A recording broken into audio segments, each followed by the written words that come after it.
Sports Director Nathan Thompson, along with the Tulsa World's Barry Lewis.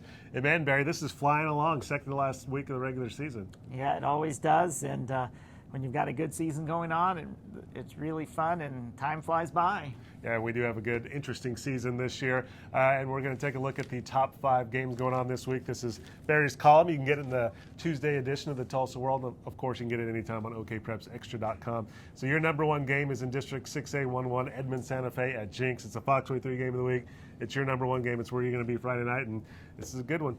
Yes, Edmond Santa Fe can win the district title with victories this week, and then next week over Norman. Of course, Broken Arrow people will be very interested in this game because they are going to be rooting like crazy, like for Jinx, because they need Jinx to beat Edmond Santa Fe, because if they do, then Broken Arrow can win the district. So Broken Arrow fans will be very interested in this game.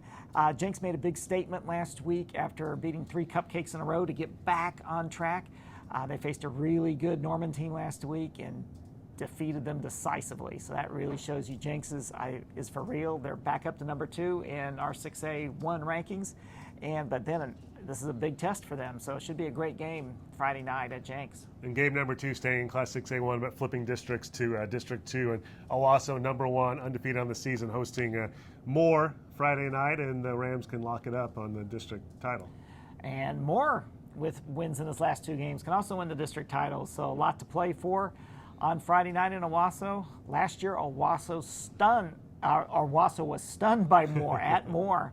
So there's no chance they'll be looking past Moore. They remember what happened last year. On the other hand, Moore, with one of the most dynamic players in the state, Daniel Highshot Jr., their quarterback, a big-time run-pass threat who's committed to Kansas. He can put up some big numbers, so it should be a very exciting game, but I think this time Owasso's just going to have too much firepower for Moore. And then game number 3, District 5A4, the Highway 20 rivalry. Collinsville on the road at SkyTech. This one, I mean, it's a great rivalry when you're that close together, and these teams have had some good ones over the past years. Yes, you never know what's going to happen in the Highway 20 rivalry. Collinsville and SkyTech, they played a lot of close games, and this has the potential to be another. And then number 4, Fort Gibson at Central. This is a District 4A4. Again, we get to this point of the season where a lot of these games have a lot of district race and playoff positioning implications. Yes, on Thursday night at Webster's Milton Stadium, a playoff berth will be decided. The winner's in, the loser isn't. Central's having a Cinderella-type year. It's possible they could go finish 7-3 and not make the playoffs. So that's a weird thought, but it doesn't happen very often. But Central needs to win to get into the playoffs. And then final game in your top 5, we go back to go up to District 6A22 and another rivalry game. This time, you know, it's the Highway 97 rivalry. We like to name them after highways, right? Yeah. This is Sand Springs at Sapulpa. Yes, one of the longest rivalries in the state, going back to at least the early 1920s. Sand Springs has dominated this rivalry lately. Sapulpa looks like a big favorite, but they were an even bigger favorite last year than they are this year. And what do you know? Sand Springs won the game. So you never know what can happen in the Highway 97 rivalry. So it should be a good one.